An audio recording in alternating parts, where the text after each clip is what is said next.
8절부터 10절까지 히브리서 11장 8절부터 10절까지 함께 보겠습니다.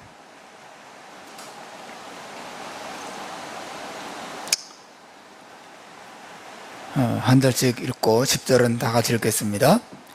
믿음으로 아브라함은 부르심을 받았을 때에 순종하여 장래의 유업으로 받을 땅에 나아갈 때 갈 바를 알지 못하고 나아갔으며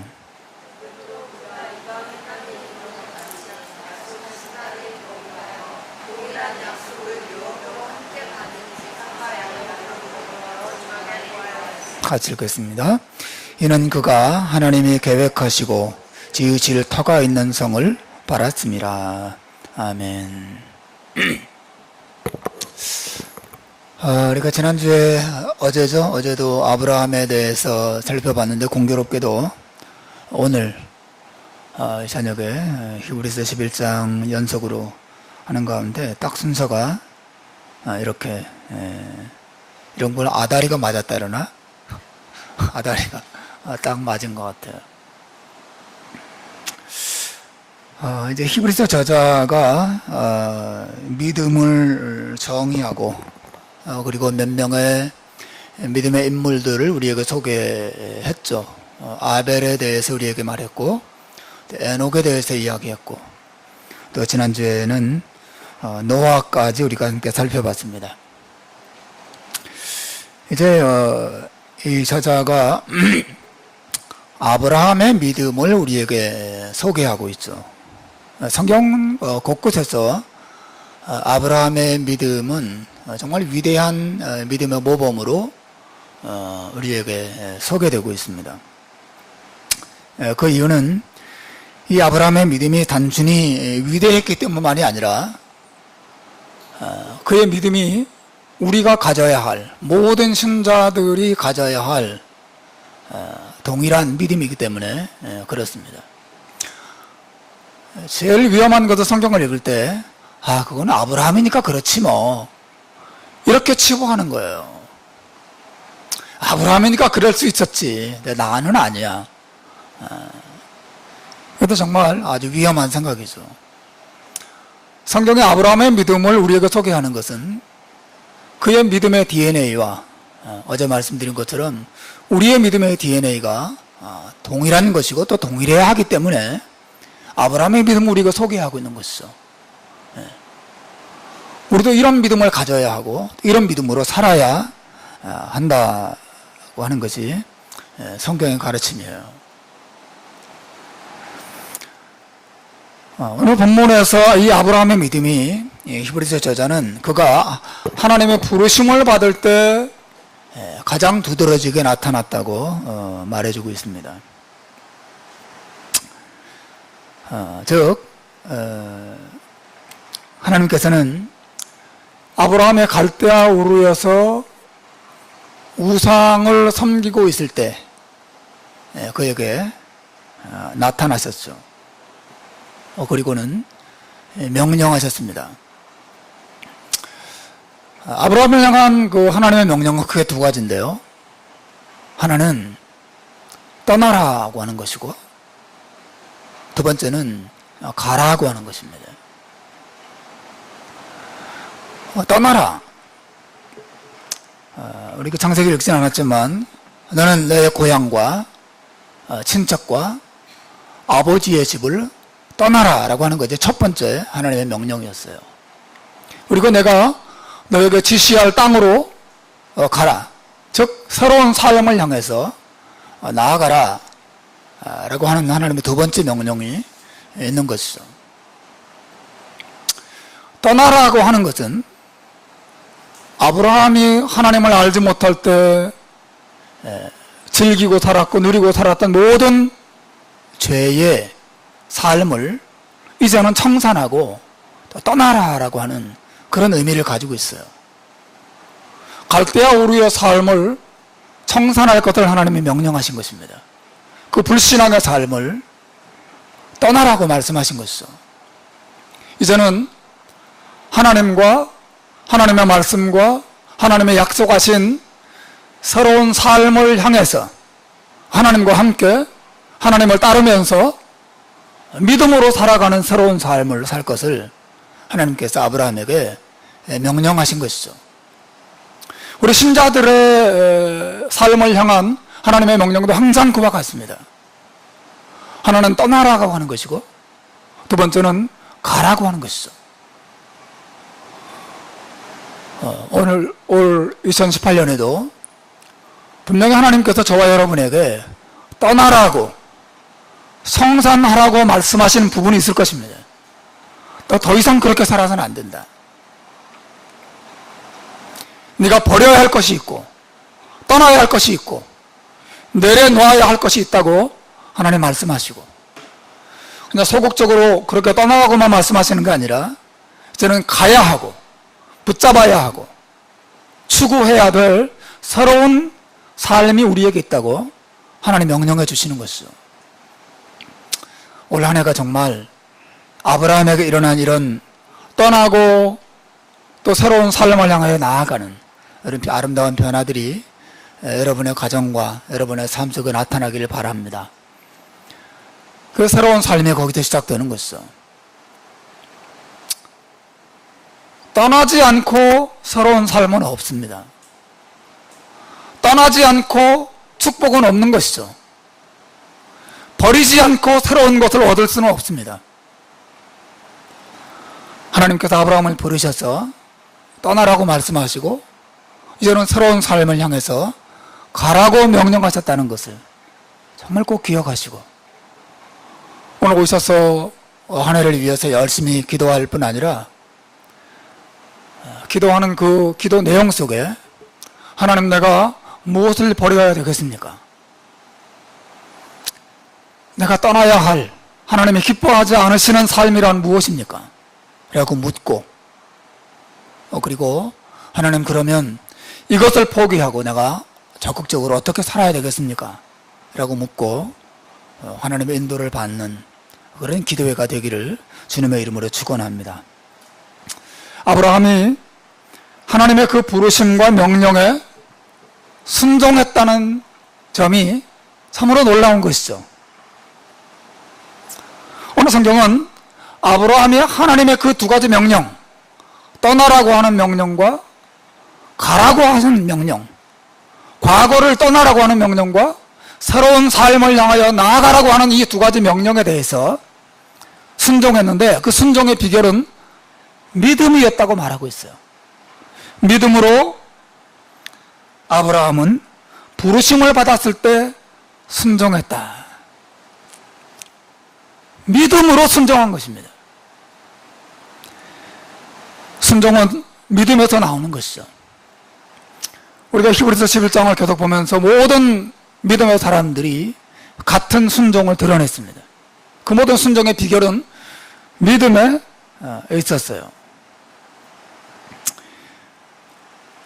이 믿음과 이 믿음의 순종이 정말 놀라운 이유는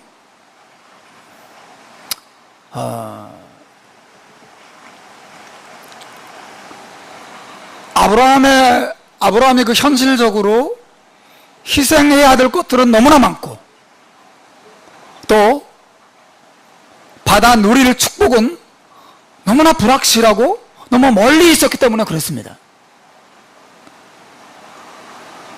아브라함이 하나님의 부르심을 받았을 때 순종하며 나아갈 수 있었던 것은 하나님께서 약속하신 축복이 눈에 분명히 보이고 손에 잡히고 너무나 확실한 것이었기 때문에 떠난 것이 아니었어요. 오늘 성경 말하기를 그가 갈 바를 알지 못하고 떠났다. 아무것도 보이지 않는 상황 속에서 오직 하나님의 말씀과 약속 하나만 붙잡고 앞으로 갔다고 말하고 있어요. 이것이 아브라함의 믿음이었다고 우리에게 소개하고 있어요. 다시 말합니다. 아브라함이 믿음으로 순종하기 위해서는 너무나 많은 희생이 요구됐어요. 아까 많은 희생이 있더라도 자기가 받을 축복이 너무나 분명하고 손에 잡히는 것이 있다면 기꺼이 이거 내려놓죠. 어린애들도 보십시오. 뭐 장난감 가지고 놀다가 그 장난감보다 더 크고 좋은 장난감을 주면 그 작은 장난감 금방 내버리고 큰 장난감 받지 않습니까? 아브라함도 하나님께서 떠나라고 말씀하실 뿐 아니라 그에게 줄 확실한 축복을 분명하게 보여주었더라면 뭐 떠나는 것은 어렵지 않았을 거예요. 하지만 아브라함의 믿음의 순종은 그것과는 정반대였어요. 그가 가지고 있는 현실은 너무나 크고 확실한 것이었어요. 반면에 하나님의 약속하신 축복은 너무 멀리 있었고 너무 불확실하고 손에 잡히지 않는 그런 것이었단 말이죠. 제 말 이해하시겠죠? 아브라함은 말하자면 확실한 것을 내려놓고 불확실한 것을 잡은 것입니다. 불확실한 것을 잡기 위해서 확실한 것을 내려놓았던 것이 아브라함의 떠남을 의미하는 거예요. 하나님께서 너의 고향과 친척과 아버지의 집을 떠나라 라고 말씀하셨을 때 그때 아브라함의 나이가 75세였단 말이죠. 10대 소년이 아니었어요. 20대도 아니었습니다. 40대 50대도 아니었어요. 그는 70 이상의 이제 아무리 아브라함은 오래 살았기로 하니 그의 나이가 이제는 노년을 바라보는 한풀 꺾인 그런 나이였고, 따라서 그는 고향 땅에서 좋은 집에 살고 또 종을 거느리고 돈을 많이 벌고 또 안락한 삶을 살고 있었던, 현실적으로 안정된 삶을 아브라함이 가지고 있었단 말이죠. 그의 고향과 친척과 아버지의 집을 떠나라고 하는 것은 그 모든 안정된 삶을 포기하라는 것이고요. 떠나라고 말씀하신 것입니다. 반면에 하나님께서 약속하신 축복은 너무나 불확실했어요. 우리가 창세기에 보면 하나님께서 아브라함에게 내가 너를 큰 민족을 만들어주겠다고 약속하셨어요. 그런데 그 민족이 어디 보여요? 아무것도 보이지 않았습니다. 민족은 고사하고 아브라함에게는 자식 하나 없는, 자식을 임신할 능력이 없는 아내와 결혼 생활을 하고 있는 그런 상황이었어요. 하나님께서 그에게 큰 민족을 이루게 하겠다고 약속하셨지만 그 약속은 너무 멀리 있었고 너무 희미하고 너무 불확실해 보이는 약속이었어요. 게다가 오늘 성경에 말한 것처럼 아브라함이 그 고향을 떠나서 어느 나라로 가야 할지, 어느 땅으로 가야 할지 하나님 말씀하지 않으시고 그냥 무작정 떠나라고 말씀하셨어요. 오늘 본문에 말하고 있죠. 그가 부르심을 받았을 때 순종하여 장래 유업으로 받을 땅으로 나아갈 때 갈 바를 알지 못하고 떠났다 그랬습니다. 하나님 어디로 가야 합니까? 그냥 가. 일단 떠나. 내 말씀만 믿고 나의 인도를 믿고 떠나라. 그럼 내가 너를 축복하겠다. 하나님 말씀하셨어요. 여러분, 얼마나 불확실한 하나님의 약속입니까? 시간이 지나면서 하나님께서 약속하신 땅을 주겠다고 약속하셨는데 그 땅이 가나안 땅이라는 사실을 알게 되었지만 아브라함은 죽을 때까지 자기 땅 한 평을 등기로 올리지 못했습니다. 도리 오늘 성경이 말하는 것처럼 그는 한평생 텐트에 살았어요. 텐트를 지고 이곳에서 저곳으로 옮겨 다니면서 나그네처럼 떠돌이 생활을 계속했습니다. 그러나 하나님이 그에게 내가 너를 큰 민족을 만들어주고 이 가나안 땅을 너의 자손들에게 줄 것이다. 하나님 계속 약속하셨어요. 하지만 눈에 보이는 것은 아무것도 없었단 말이죠.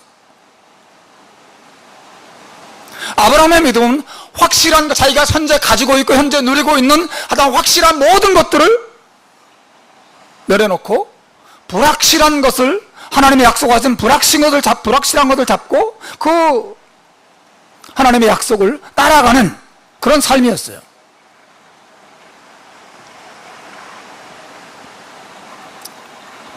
아브라함의 인생은 한마디로 말하면 한평생 확실한 것이 하나도 없는 온통 불확실성 투성이의 삶 속에서 아브라함이 살았다라고 하는 것이에요. 여러분, 이것은 아브라함만이 아니라 모든 신자들의 특징이죠. 정말 모든 신자들의 특징이에요. 하나님께서 우리에게 뚜렷하고 확실한, 물론 하나님이 우리에게 약속하시면서 그 약속이 우리의 손에 잡히도록 무엇인가 확실한 것을 주지는 않으세요. 약속을 주십니다. 내가 너와 함께 할 것이다. 네 인생을 축복할 것이다. 너의 가정을 내가 버리지 않고 너의 가정과 함께 할 것이다. 내가 너를 사랑한다. 앞으로 두려워하지 말고 나아가라. 끊임없이 하나님이 이렇게 약속하세요. 그러면서 현실적인 것들, 확실한 것들을 자꾸 내려놓으라고 말씀하세요. 어떤 면에서 믿음으로 살아간다고 하는 것은 이 불확실성 속에 자신의 삶을 내어 던지는 것과 마찬가지예요.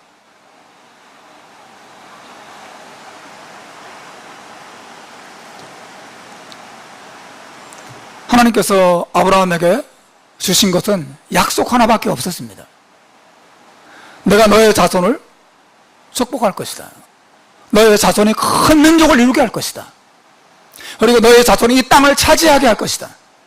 그리고 너의 자손으로 인해서 온 세상 만민이 복을 받게 할 것이다. 하나님이 계속 그런 말씀만 하셨지 뭐 증거를 보여주지 않으셨어요. 사방 캄캄한데 저 멀리 가면 빛이 나올 것이라고 계속 말씀만 하셨어요. 우리가 앞으로 이 약속 하나만 맺고 앞으로 나아가라고 하나님 인도하셨어요. 놀랍게도 아브라함이 확실한 것을 내려놓고 하나님의 약속 하나 잡고 그 불확실성의 세계 속으로 발걸음을 옮기고 앞으로 또박또박 걸어갔단 말이죠. 무엇으로 그것이 가능했습니까? 믿음으로 그렇게 했다는, 믿음으로. 믿음은 손에 잡히고 눈에 보이는 것을 의지하면서 살아가는 삶이 아니에요. 믿음이라고 하는 것은 보이지 않지만 하나님의 약속하신 것을 의지하고 나아가는 삶이 믿음인 줄로 여러분 믿으시길 바랍니다. 믿음으로 그렇게 했어요. 자, 오늘 설교의 핵심은 여기 있습니다. 아브라함은 어떻게 해서 그걸 믿을 수 있었을까요? 모든 것이 불확실했어요. 모든 상황이 어두웠습니다. 희망이 보이지 않았어요. 큰 나라와 민족은 고사하고 자식 안에 낳지 못하는 상황이 있었습니다. 땅은 고사하고 자기 몸 하나 장사 지낼 땅도 당장 없었단 말이죠. 모든 것이 불확실해요. 하나님의 약속이, 하나님의 뜻이, 나를 향한 하나님의 축복이 이루어질 희망이 보이지 않는 삶 속에서 그는 믿음으로 하나님의 약속 붙잡고 나아갔단 말이죠. 여러분, 아브라함의 믿음의 비결이 어디 있을까요? 아브라함은 어떻게 해서 그 모든 힘들고 어려운 상황, 그리고 불확실한 상황 속에서도 낙심하지 않고 순종하면서 계속 이 하나님의 약속을 붙들고 나아갈 수 있었을까요?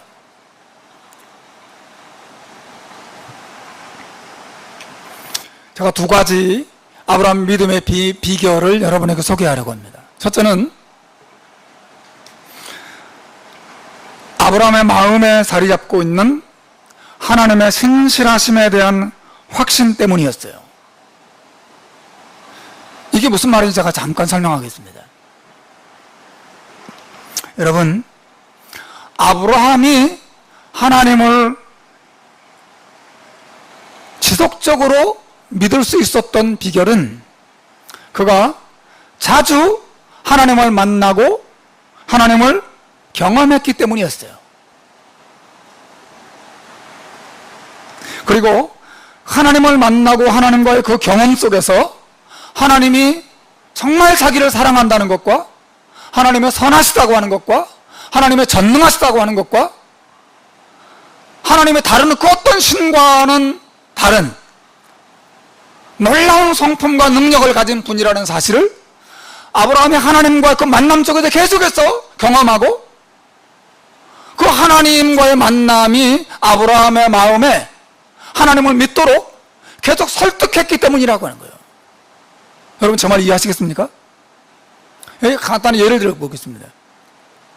어떤 한 부인이 한 가난한 남자와 결혼했다고 생각해 보십시오. 그 남자는 가진 것이 아무것도 없는, 가진 것은 젊음과 열정밖에 없는 그런 남편과 결혼했어요. 근데 하는 일마다 안 되고 너무너무 가난하고 힘들어요. 괴로워요. 이 부인의 마음속에 내가 이 남자를 잘못 선택한 건 아닐까? 내가 이 남자와 살다가 내 인생 망하는 거 아닐까? 그런 생각이 들겠죠. 예? 그렇지 않겠어요? 예. 당연히 자기 남편을 믿고 따라가다가는 정말 내 인생 쪽박차는 거 아닌가? 자신의 선택을 후회하기도 하고 불안해하기도 하고 미래를 바라보면서 두려워하겠죠. 그럴 때마다 이 부인이 했던 일은 자기 남편의 눈을 바라보는 것이었어요. 그 남편의 눈을 들여다보면 그 눈 속에서 이 남편의 자기를 지극히 사랑한다는 것과 이 남편은 결코 자기를 버리지 않고 자기를 망하지 않게 할 사람이라는 사실을 그 남편의 눈을 보면서 설득당한다고 생각해 보십시오. 그런 남편을 만난 부인은 행복하긴 하겠죠. 그죠? 네, 얼마나 행복하겠어요.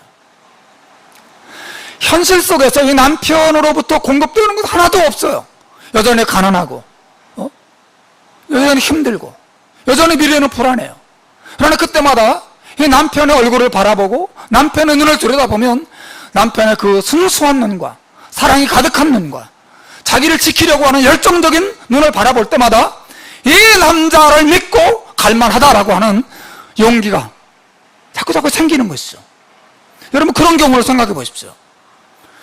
여러분 제가 여러분에게 아브라함이 어떻게 해서 그 불확실한 상황 속에서도 확실한 것은 모든 죄이긴 하지만 모든 확실한 안정된 삶을 다 버리고 하나님의 약속하신 불확실한 하나님의 약속, 하나님의 말씀을 붙잡고 순종하며 나아갈 수 있었습니까? 그 비결이 어디 있어요?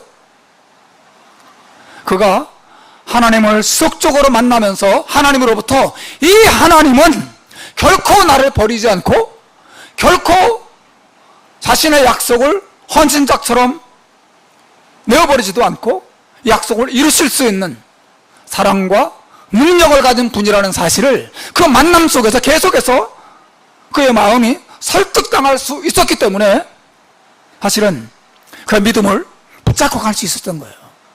실제로 여러분 창세기를 보시면 하나님의 아브라함에게 반복적으로 나타나시는 것을 볼 수 있어요.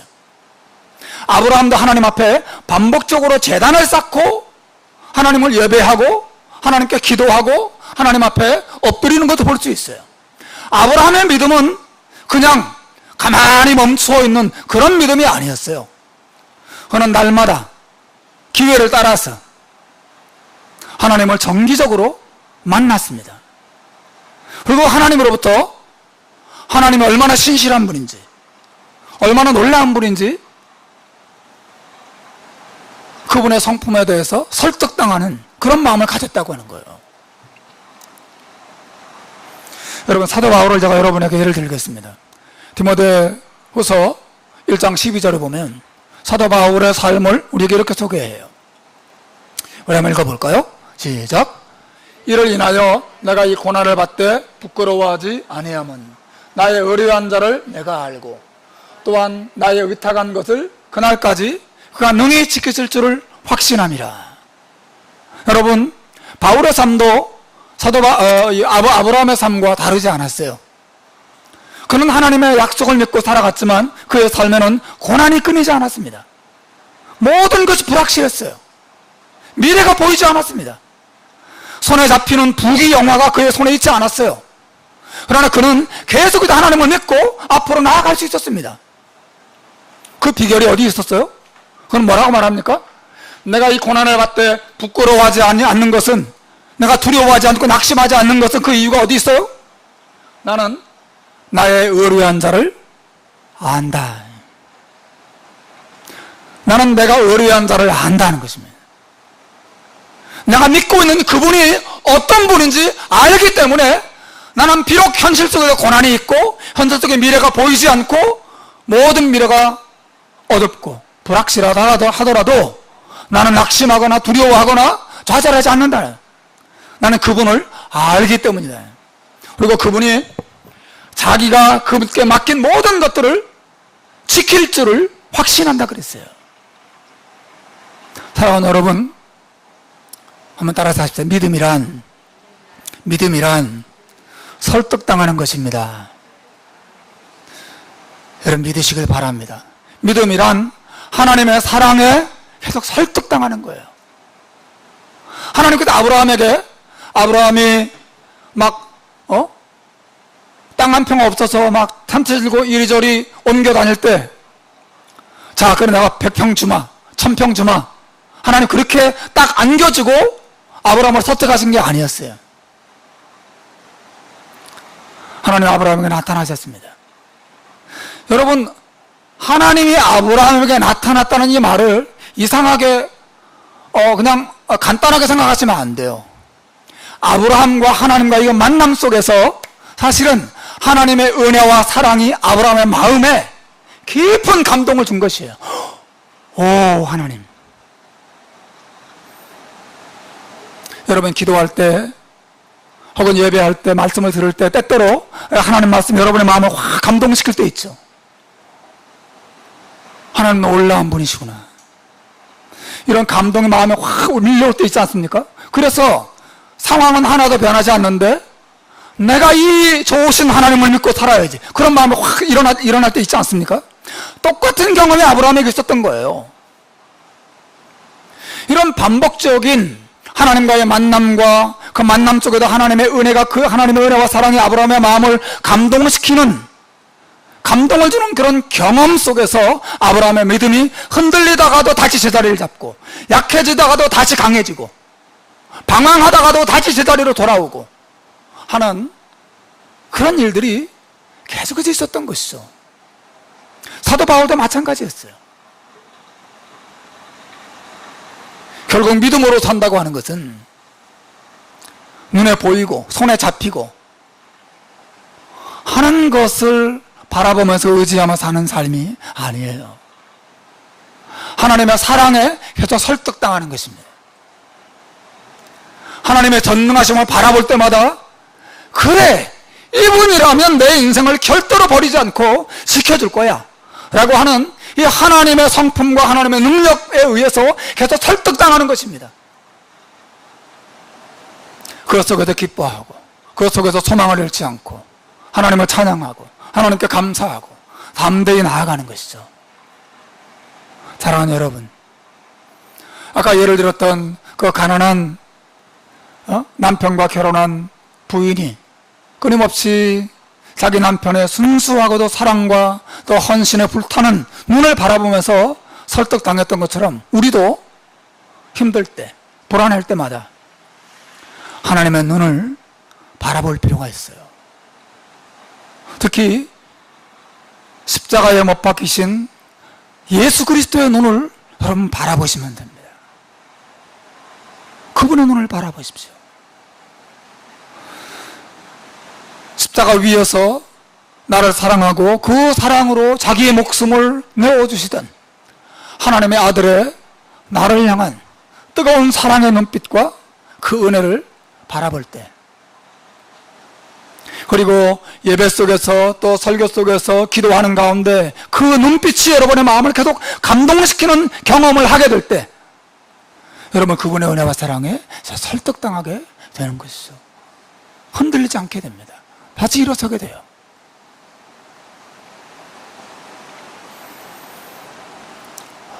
그 믿음의 삶은 설득당하는 삶이에요.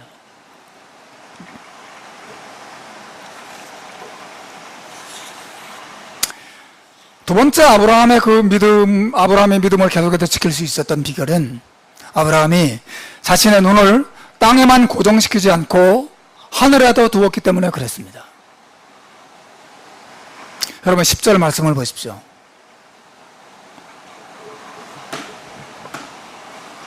9절과 10절을 같이 볼까요? 같이 읽읍시다. 시작. 믿음으로 그가 이방의 땅에 있는 것 같이 약속하신 땅에 거리하여 동일한 약속을 유업으로 함께 받은 이삭과 야곱으로 더불어 장막에 거하였으니 이는 그가 하나님의 계획하시고 지으실 터가 있는 성을 바랐기 때문이다. 이런 말입니다. 여러분 9절에 나오는 장막에 거했다는 표현과 10절에 나오는 터가 있는 성이라는 표현은 대조를 이루고 있는 거예요. 텐트는 어때요? 불안정하죠. 언제든지 말아서 옮길 수 있는 것이죠.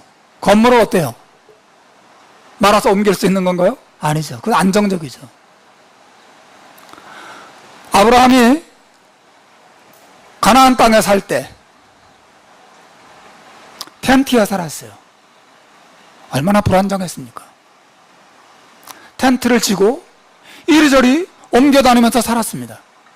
근데 그 땅은 약속의 땅이, 하나님이 이 땅을 내가 너에게 주겠다고 약속하셨지만 하나님은 그 약속만 주셨지 땅 한 평도 주지 않으시고 아브라함은 죽을 때까지 텐트 치고 이 동네에서 저 동네로 또 저 동네에서 다른 동네로 옮겨 다니면서 살았어요. 왜? 그 땅은 이미 다른 사람들이 차지하고 있었던 땅이었거든요.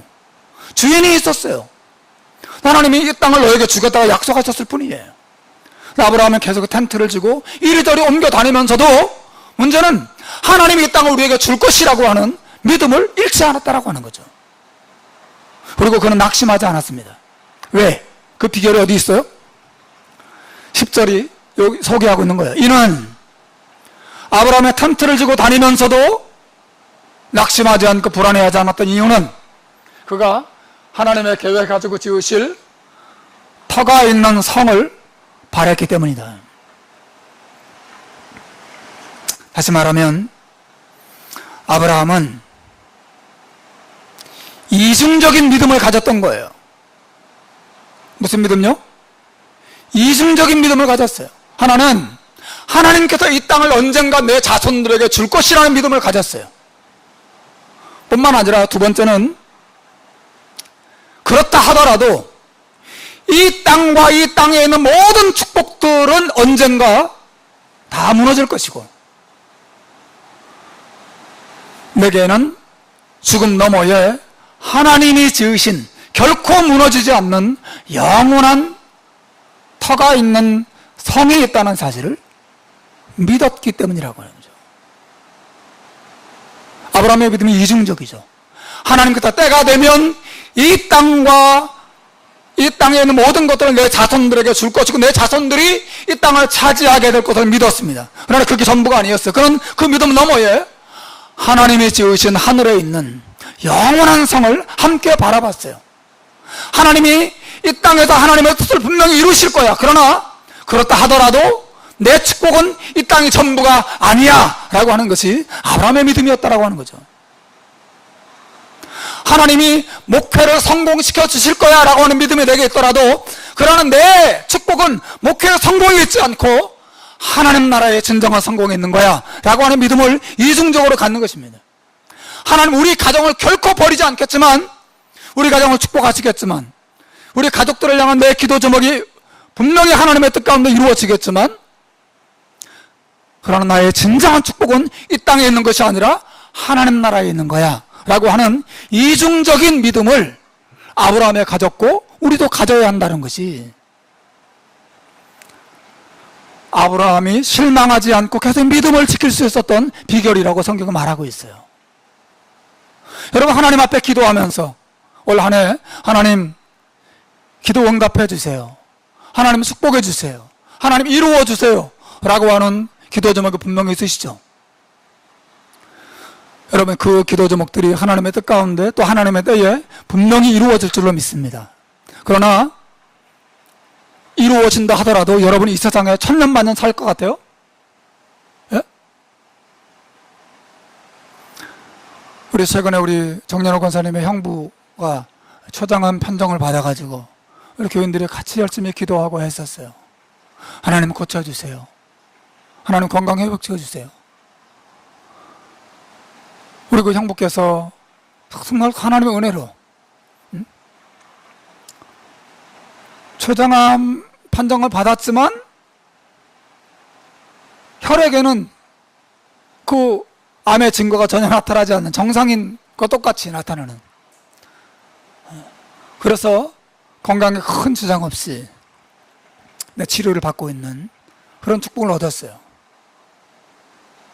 하나님이 기도 응답해 주신 것이죠. 하나님이 우리를 축복하신 것이죠. 그러나 그러다 하더라도 형부가 앞으로 뭐 1000년을 더 사시겠어요? 10,000년을 더 사시겠어요? 결국 이 땅에다 건강을 얻든지 돈을 얻든지 자식이 성공하든지 내 뜻과 기도 제목이 다 이루어진다 하더라도 이 세상은 얼마나 진행되겠어요? 결국 우리의 축복은 하나님 나라에 있는 것입니다. 아브라함은 하나님께서 이 땅을 나와 내 자손들에게 줄 것이라는 믿음을 가졌지만 동시에 그의 눈이 이 세상에만 머물지 않고 세상 너머에 영원한 하나님의 나라를 함께 바라보았다고 하는 것이에요. 그렇기 때문에 눈앞에 벌어지는 일 때문에 흔들리거나 낙심하거나 그렇게 되지 않았어요. 또다시 일어섰습니다. 하나님의 영원하신 나라와 그 땅에 올라가서 누리게 될 영원한 영광을 함께 바라봤다는 거죠. 사랑하는 여러분, 우리가 2018년 믿음으로 살기로 계속 작정하고 있어요. 우리가 어떻게 하면 믿음으로 살 수 있습니까? 여러분에게 아브라함의 비결을 2가지로 말씀드렸어요. 하나는 하나님의 눈을 계속해서 바라보고 그분의 은혜와 사랑에 설득당하는 것입니다. 그렇기 위해서 여러분 하나님을 정기적으로 만나는 게 중요해요. 하나님의 사랑에 계속 설득당하는 게 필요합니다. 여러분이 정기적으로 성경을 읽고 정기적으로 기도하고 하나님의 말씀에 정말 집중해서 살 귀를 기울이고 하나님의 은혜를 지속적으로 경험하는 게 중요한 이유가 바로 거기 있어요. 지속적으로 만나셔야 됩니다. 그분의 은혜와 사랑에 여러분이 계속 설득당하셔야 돼요. 하나님은 결코 나를 버리지 않으신다. 하나님 영원토록 나와 함께 할 것이다. 나를 향한 하나님의 사랑은 무한한 것이다. 이 사랑에 여러분 계속해서 설득당하는 경험이 여러분에게 필요합니다. 올 한 해 정말 하나님을 더 깊이, 더 자주 만나시는 은혜가 있기를 바랍니다. 또 하나는 여러분의 눈을 이 세상에만 고정시키지 말고 영원한 하나님의 나라에 고정시키십시오. 이 세상 축복이 전부가 아니에요. 건강이 전부가 아닙니다. 저는 억만금 버는 게 전부가 아니에요. 결국 다 무너지고 불타고 사라지고 늙고 병들어서 나와 이 세상에는 모든 사람들은 죽게 될 것입니다. 우리의 진정한 영광과 영원한 축복은 하나님의 나라에 있다는 것 계속해서 믿음으로 붙잡고 아브라함처럼 하나님이 지으실 터가 있는 영원한 성을 바라보면서 믿음으로 지속적으로 순종으로 나아가는 여러분 되시기를 주님의 이름으로 축원합니다. 기도하겠습니다.